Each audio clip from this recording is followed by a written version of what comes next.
Hello and welcome to the VJ Hem-Onc podcast, where we will be sharing some of the biggest updates in non-Hodgkin lymphoma from ASH 2025. This episode will cover key trial updates of novel CAR T-cell therapies, fixed duration strategies, evolving frontline approaches, and more. This podcast is part of the Lymphoma channel on VJ Hem-Onc, which is supported by AstraZeneca, BMS, Johnson & Johnson, Takeda, and Galapagos. These supporters have no influence over the production of the content. This podcast is intended for healthcare professionals only. So, without further ado, let's begin with updates in follicular lymphoma. First, John Burke will discuss findings from the MorningSun study, which explores subcutaneous mosunetuzumab in patients with previously untreated high tumor burden follicular lymphoma. The rationale was to study the bispecific antibody mosunetuzumab in patients with a variety of lymphomas in which mosunetuzumab had not previously been studied. Mosunetuzumab is a bispecific antibody targeting CD20 on B lymphocytes and CD3 on T lymphocytes, and mosunetuzumab has previously been approved by the FDA for treatment of relapsed follicular lymphoma in patients who've received at least 2 prior therapies, and the approved route of administration is intravenous. What we studied in MorningSun was a subcutaneous formulation of mosunetuzumab, and we studied that in several different cohorts in MorningSun, which is a basket study, including patients with follicular lymphoma, both high tumor burden and low tumor burden, elderly patients with DLBCL treatment naive that were unfit to receive standard chemo, relapsed mantle cell lymphoma, and others. And so what I reported on at ASH was the cohort of patients with high tumor burden follicular lymphoma. And so that's kind of the background for what we were studying here. The design of the trial was a Phase II study where eligible patients had high tumor burden FL by Guelph criteria and they had not received previous therapy for the disease. All patients received the drug.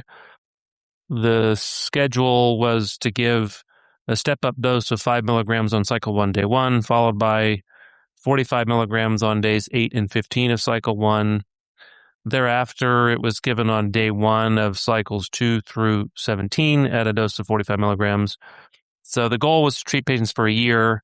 Then there was an optional maintenance phase that patients could choose to sign up for if they were in a partial or complete remission at the end of the year. And that schedule was to give 1 dose every 8 weeks for a year. So additional 6 doses for a year. And then the primary endpoint of the study was the rate of progression-free survival at 2 years.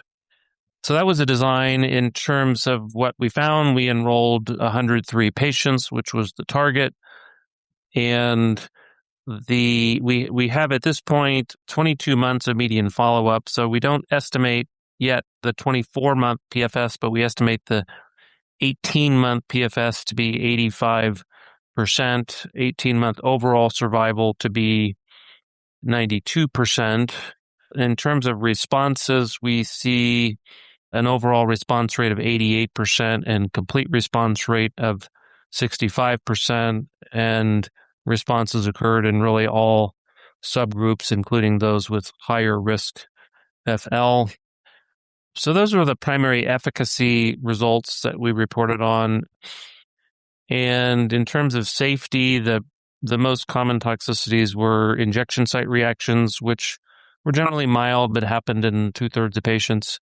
Cytokine release syndrome occurred in 1/3 of patients, and it was always grades 1 or 2. I'll point out there was no mandatory hospitalization for monitoring of cytokine release syndrome in these patients. They were just treated as an outpatient. And if they needed to be hospitalized, they could be, but most did not require that. Infections were not uncommon. 79% of patients experienced at least one infection during their time on the study. Most of them were mild and treated and resolved. There were 3 grade 5 infections leading to death, and a couple of those were from COVID. One of those was a Pseudomonas pneumonia. The other thing we reported at the meeting was an exploratory endpoint of circulating tumor DNA measurements in patients. And we measured ctDNA in patients who achieved a complete metabolic response. We measured it so far at 2 time points, cycle 4, day 1, and cycle 8, day 1.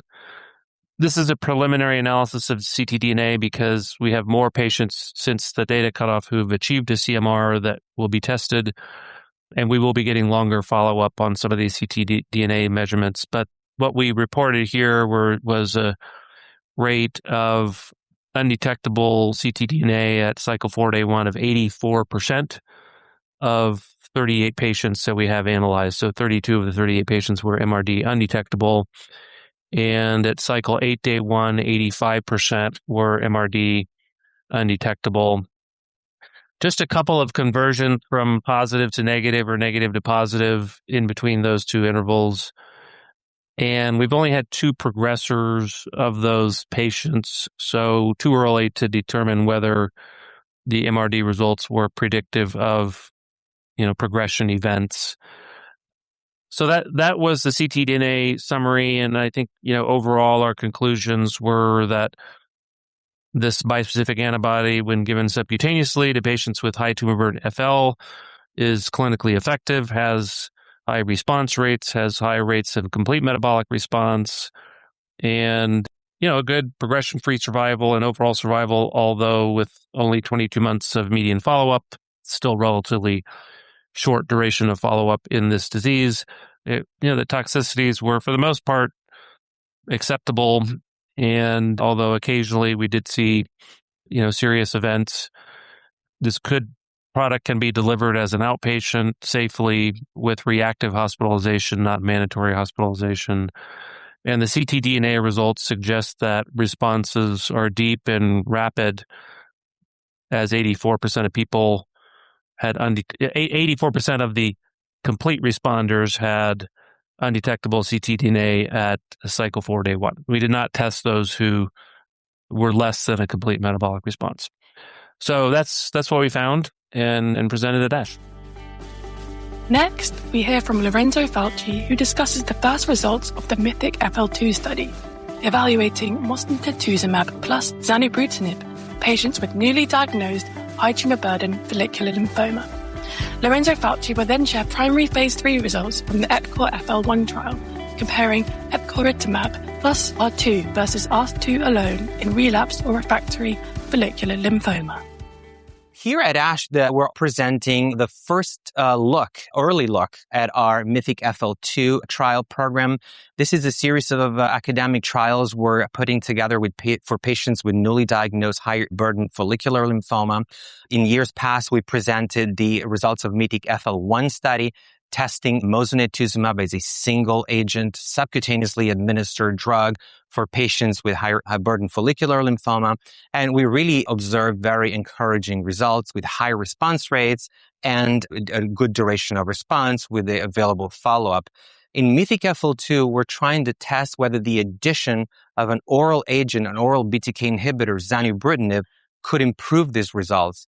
And the rationale for that is that we're seeing that after administration of mosunetuzumab in patients in the MYTHIC FL-1 study, we see an expansion of CD8 positive T cells that may start exhibiting some signs of exhaustion. And we saw an opportunity to potentially mitigate or reverse that exhaustion as a means to improving clinical results. So in this trial, we added zanubrutinib given orally continuously at 320 milligrams daily for a total of 12 months. And then the rest of the study remains similar to MYTHIC FL-1 with mosunetuzumab given on a step-up dosing schedule in cycle 1 and then every 3 weeks for 8 cycles, which is roughly 6 months. Patients in a complete response would only continue on the zanubrutinib. Those with a partial response continue both drugs. And obviously patients with less than that response will be taken off study because they wouldn't benefit from the program. We enrolled so far 54 patients, 51 were evaluable for efficacy. Most patients are still on treatment, so the follow-up is short, 6.5 months. But we saw very good deliverability of the treatment. Very few cycles were delayed. No patient really interrupted treatment permanently or discontinued treatment permanently. So the safety and the deliverability of the treatment is really good. And we started to see an early good efficacy signal. 92% of the patients had an objective response. 82% of the patients had a complete metabolic response. Obviously, we can't speak about durability. As I mentioned, the follow-up is short. On the safety side, we certainly didn't see any safety signals. The CRS profile or cytokine release syndrome profile was quite consistent with a single agent study. Other adverse events of special interest, neurotoxicity, injection site reactions, skin manifestations on the mosunetuzumab side, or bruising or bleeding or atrial fibrillation on the zanubrutinib side were really consistent with the safety profile of each individual single agent. So again, an early look of very promising early results for this combination. So this year at ASH, it was really a tremendous honor to represent all my co-authors in sharing the primary analysis of this randomized controlled phase 3 trial called the EPCORE FL-1 that tested epcoritamab with rituximab and lenalidomide versus rituximab and lenalidomide alone for patients with follicular lymphoma after at least one line of systemic therapy. Patients with follicular lymphoma that comes back after one line of therapy are an unmet need because most patients relapse and the likelihood of response and the duration of that response tends to shorten and lower with each subsequent line of therapy. So clearly we need treatment regimens with improved efficacy and improved durability of responses. Epcoritamab is already approved as a single agent for relapsed refractory follicular lymphoma. And because there's no overlapping toxicity and potentially some synergistic activity between epcoritamab and the R-square component, we decided to combine those two and test them first in a phase 1/2 study, which was called EPCORE NHL-2. In that study, we enrolled over 100 patients and saw very promising efficacy results with a manageable safety profile. And now in a full-fledged randomized phase 3 trial, testing the triplet versus R-square doublet alone in a 1-to-1 fashion. The study enrolled 488 patients, 245 in the experimental arm and 243 in the control arm. Most patients finished treatment. The number of patients who discontinued treatment prematurely due to progression was higher in the R-square arm versus the epcoritamab R-square arm. Most of the premature discontinuation were due to progressive disease. So the study, as I mentioned, randomized 1-to-1 patients with relapsed follicular lymphoma, CD20 positive biopsy proven, receiving at least one line of therapy that it must include anti-CD20 antibody and chemotherapy. And patients were mandated to meet at least one treatment criterion per the GELF criteria. The treatment consisted in R-square administered per the Augment protocol, and epcoritamab was given weekly for the first 3 cycles and then every month. And treatment was continued up to 12 cycles, each lasting 28 days. The dual primary endpoints of the study were overall response rate and progression-free survival, both independently assessed. Key secondary endpoints were complete response rate, overall survival, and minimal residual disease assessment. We obviously had a number of secondary endpoints, both for safety and efficacy. The study was stratified by geographic region and disease status. And at the time of this analysis, we had a follow-up of 14.8 months. So the study met both its dual primary endpoints. Epcoritamab R-square led to a 79% reduction in the risk of progression or death in patients with second-line plus follicular lymphoma.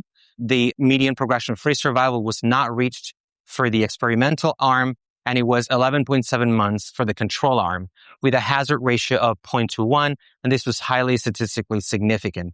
85+% of patients were progression-free at 16 months versus 40% of patients in the control arm. And the concordance between independent assessment and investigator assessment were actually excellent at 94%. The study also showed a progression-free survival benefit across a broad number of subsets that were pre-specified, both in terms of demographics, patient characteristics, and also disease characteristics. For example, bulky disease, double refractory disease, POD24, some of the patients that we worry about the most. The study also met its second dual primary endpoint, which was overall response rate, with a 95% overall response rate in the experimental arm and a 79% overall response rate in the control arm. Perhaps even more compellingly, the complete metabolic response rate was 83% in the epcoritamab R-square arm versus 50% in the R-square arm alone. And both these comparisons were highly statistically significant. We also looked at, as I said, at a number of other secondary endpoints. Duration of response, duration of complete response were all very much in favor of epcoritamab R-square compared to R-squared. And a very important point that we made, which is a very patient-centered outcome measure, was the time to next lymphoma therapy. Almost 93% of the patients in the epcoritamab R-square were free of next lymphoma therapy at 16 months versus less than 70% the patients in R-square. So that was a large difference. With further follow-up, we'll fully analyze these results, but this is a very encouraging early look. And then finally, there was a trend towards improved overall survival also with epcoritamab R-squared compared to R-squared.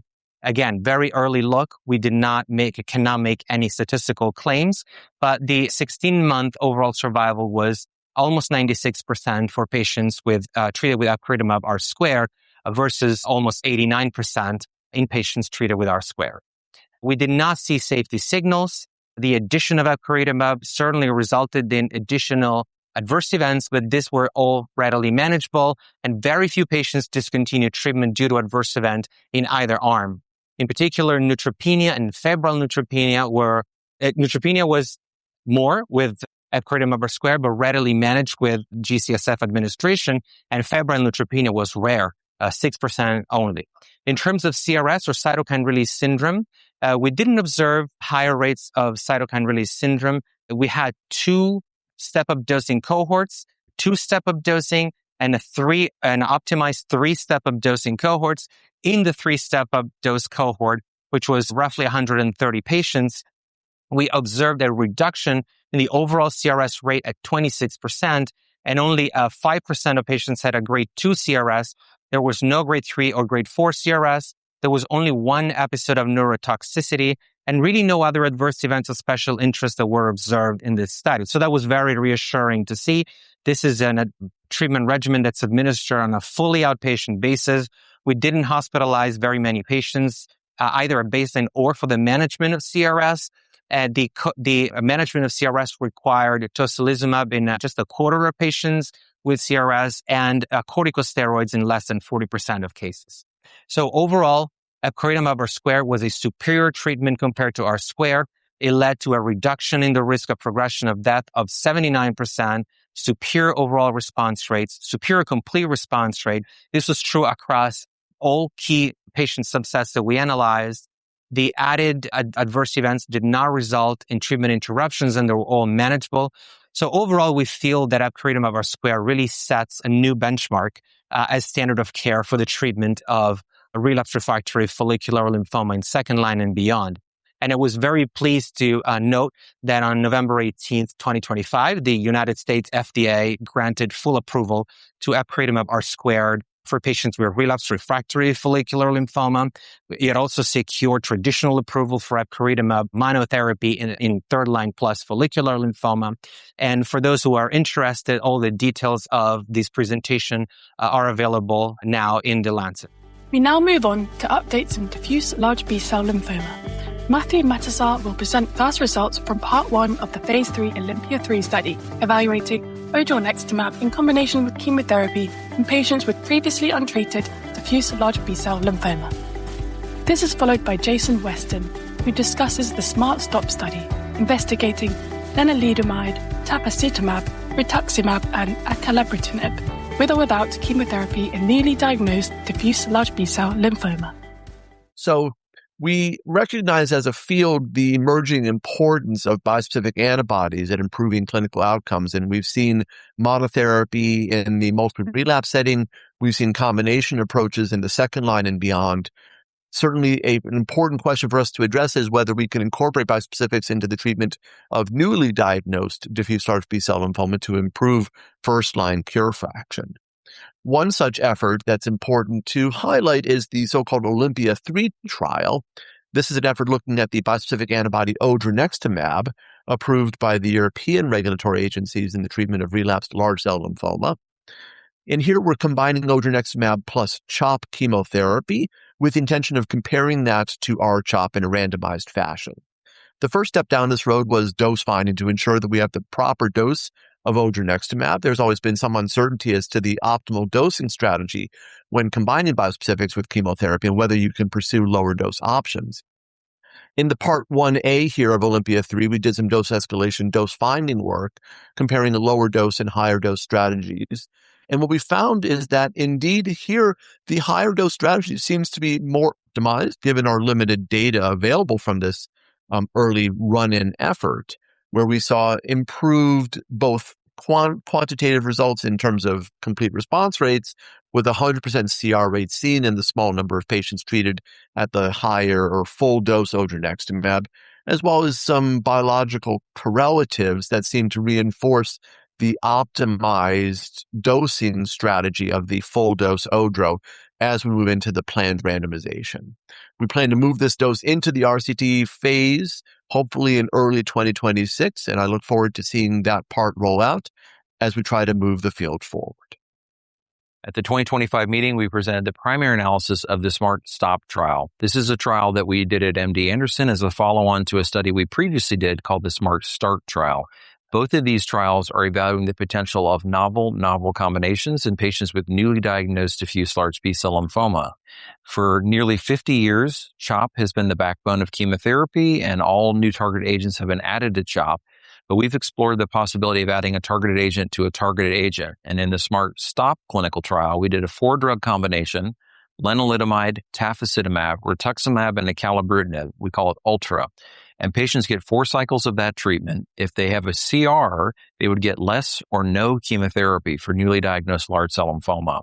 In the analysis we presented at this meeting, we had a 57% complete response rate and excellent outcomes, more than 90% overall survival, 98% overall survival at 2 years, 86% progression-free survival. But what's really important is that the patients who received less or no chemotherapy did very well. And the few patients who had a progression of their disease after having no chemo were able to get a CR to go ahead and get chemo.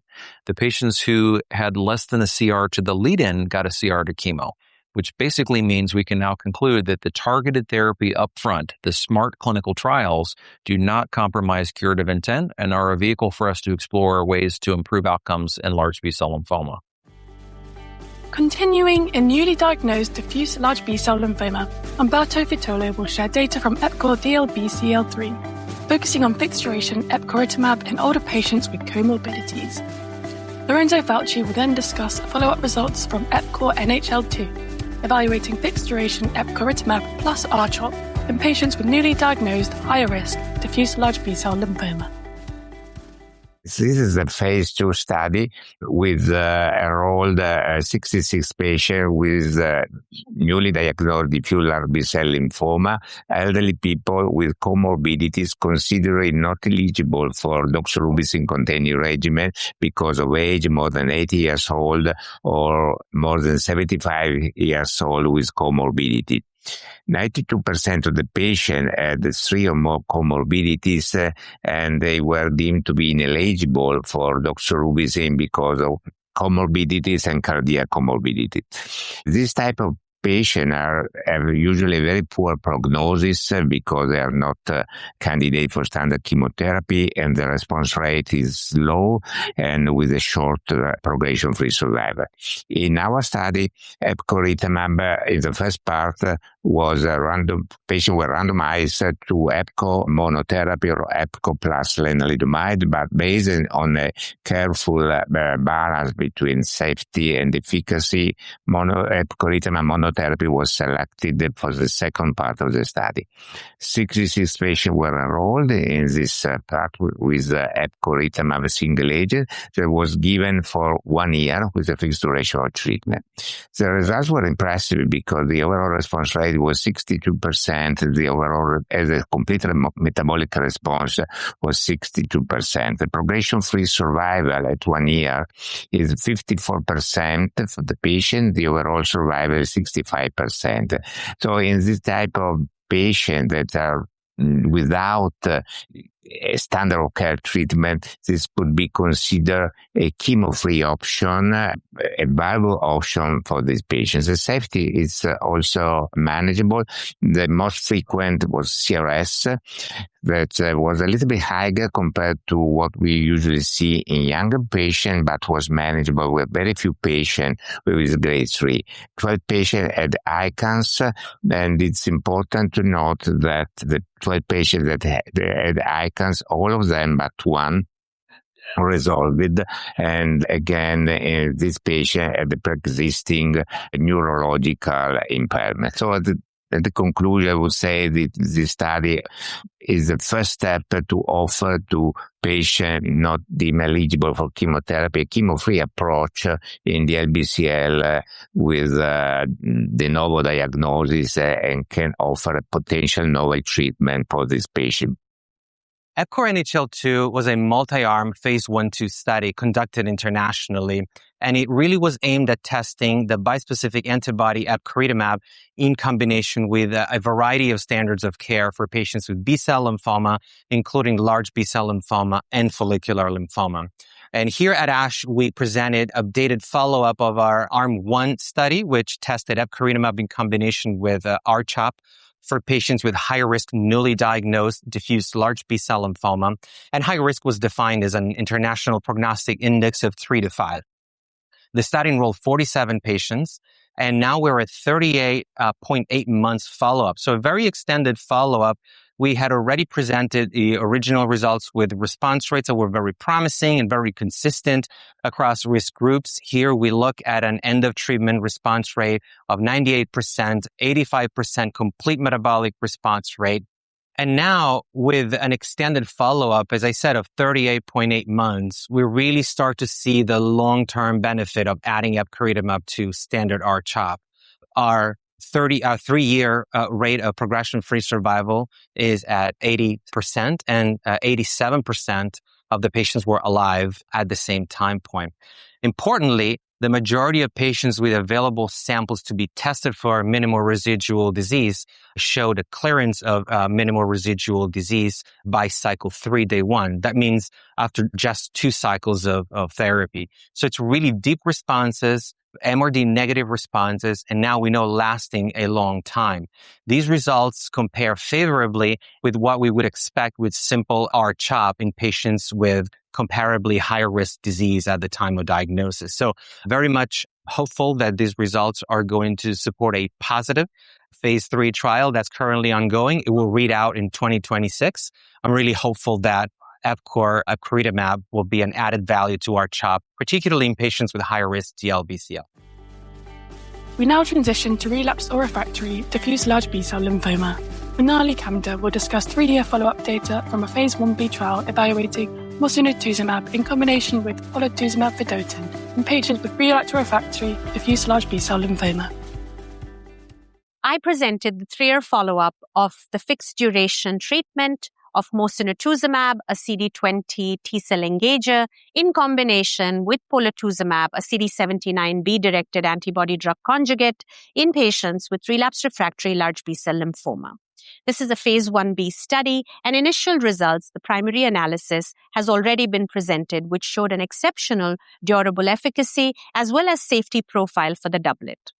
So just so that I can make the audience aware, mosunetuzumab and polatuzumab was given in a time-limited fashion. Mosun was initially given in cycle 1 as a ramp-up, followed by every 3-week administration. If patients had achieved a complete response after cycle 8, mosun was stopped. And if they had achieved less than a complete response, they would continue it up to 17 cycles. Follicular was administered every 3 weeks for a total of 6 cycles. A total of 98 patients were enrolled. These were transplant-ineligible patients. They had to receive 1 or more prior line of CD20 chemoimmunotherapy in the past. They had to have an ECOG of 0 to 2, and these patients were enrolled on the expansion cohort of this Phase 1b follow-up study with the fixed duration combo. The baseline characteristics of this patient were the median age was 68, with a range that was wide, with the oldest patient that was an octogenarian. In addition to which, it's important to also bear in mind that the prior line of treatment, median was 2 with a range of 1 to 8. Majority of patients were stage 3, stage 4. More than 50% of patients had elevated LDH, extranodal sites of involvement, and an IPI score of 3 to 5. So it was a very heavily pretreated population. Now let's take a look at the data. With regards to the follow-up data, the overall response rate for the entire cohort was 62%, which translated into a complete response rate of over 50%. In addition to which, on this study, there were 4 cohorts that were pre-specified and analyzed, namely primary refractory early relapsing, as well as patients who had received prior CAR-T. 36% of patients had actually received prior CAR-T, of which 70% were refractory. So in these 4 cohorts, the overall response rate was absolutely comparable to the overall cohort. In terms of duration of response, was also durable and in the range of 40 months. Now let's look at the progression-free survival and the overall survival data. The 3-year progression-free survival was over 40% for the entire cohort, translating into a 3-year progression-free survival of over 45% translating into a 3-year overall survival of more than 45%. So in net, the efficacy continues to look quite durable, where significant subset of patients continue to be in response. With regards to safety signals, there were no new safety signals that were seen. There were 2 infections that were reported, primarily COVID-19 and influenza in the same patient. With regards to B-cell depletion, majority of the patients regained B-cell function 12 months after completion of the protocol. So the net is that at the 3-year mark, this combination is a very safe outpatient delivery, absolutely is possible and feasible. Extremely efficacious regimen in a transplant-ineligible relapsed refractory diffuse large B-cell lymphoma population. Next, we turn our attention to relapsed or refractory lymphoma more broadly. Saurabh Dahiya will discuss results from a Phase 1 study of the CAR T-cell therapies KITE-753 and KITE-363 in patients with relapsed or refractory B-cell lymphoma. So we presented the updated results of KITE-363 product and preliminary results of KITE-753 product.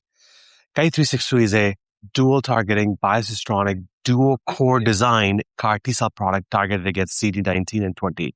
It is manufactured in a conventional fashion in about 67-day manufacturing.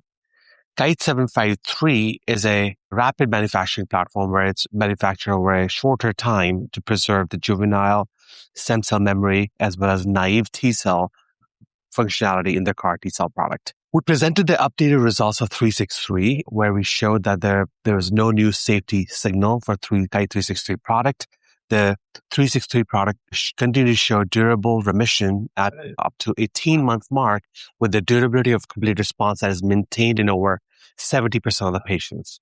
These are very high-risk patient population, with more than 70% of patients having primary refractory disease and about 70% of the patients with high LDH at the time they got CAR T-cell therapy. So that was a very exciting result. KITE-753 data was presented for the first time at this meeting at ASH 2025, where we showed that we see a very high response rate in this patient population with refractory and relapsed B-cell lymphomas. We show a very high objective overall response rate at 81% and a complete remission rate of 79%. The efficacy endpoint were quite impressive for these both the products, with very high objective response rate and CR rate. Specifically for KITE-753 was upwards of 80% in a very refractory patient population. These trials are going to move to third-line registrational trial in large B-cell lymphoma setting, and also a second-line randomized controlled trial is also planned in early 2026. We then move to mantle cell lymphoma, where Michael Wang will share early Phase I/2 results of sonrotoclax monotherapy in patients with relapsed or refractory mantle cell lymphoma previously treated with a BTK inhibitor. This ASH, we enjoyed a very good production of projects with great data. So one of the data I presented is on the novel BCL2 inhibitor. We all know the targeted therapies are small molecules. Their strength is that they can reduce a big tumor very quickly, and they are not that expensive to make. The shortcoming is that they don't last as long as we wanted it to be, and some of the responses is not that durable. But the thing is that we could combine the different targeted therapies, and in order to combine, we never combine drugs attacking the same target. We combine the most current combination is rituximab against CD20 on the surface of lymphoma cells, B-cell lymphoma cells, and the BTK inhibitor is in the cytosol with the B-cell lymphoma cells. At the same time, we also target the BCL2. BCL2, the most common drug currently is called venetoclax, and CD20, many antibodies, BTK inhibitors, 4 generations of BTK inhibitors, many choices. But we only have one choice of venetoclax that has a low response rate, and that's quite sometimes toxic in terms of decreasing blood counts. So we very much need another generation of improved BCL2 inhibitor. And that is the abstract I presented on sonrotoclax. Sonrotoclax is the next generation BCL2 inhibitor that has 14-fold higher enzymatic activity in the test tube compared with the venetoclax. It is not only more potent, but it is more specific. It is 6 times more selective than the venetoclax. And venetoclax half-life is 26 hours. So a lot of times venetoclax reaction side effect can last very long. For example, one of the new side effect famous for venetoclax is tumor lysis syndrome. We call it TLS. And so we have to monitor TLS because the half-life is so long and there's a lot of accumulation of the drug in the human system. However, the new sonrotoclax has a half-life of only 5 hours. So there's lack of human system accumulation. Therefore, the need to monitor TLS is much less, and maybe the side effect could be improved. So this study is a Phase I/2 study. The Phase I part is we started with low dose 160, but the actual dose we enrolled on the expansion cohort 2 is 320 milligrams once a day.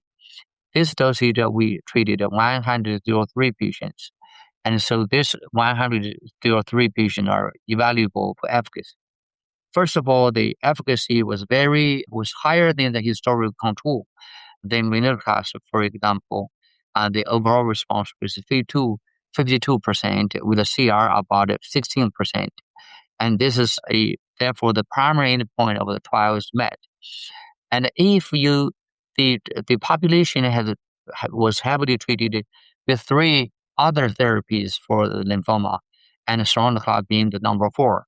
But if we only count those patients who received 2 prior lines of therapy, and the response rate is higher at 61%. Of course, if you move to only 1 prior line, it's going to be higher. And if you use in the front line, probably it's going to be even higher, over 80s, according to my academic personal knowledge. So the side effect is similar with the venetoclax, but better, in my opinion.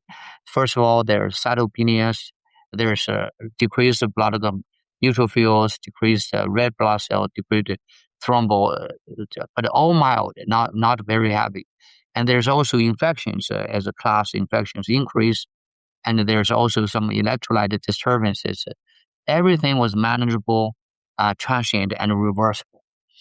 So we think that Also, even the high degrees of prognostic factors, if the patient have high KITE-7 or TP3 mutation or blast-toilet pleomorphic, their response rate are similar across the class.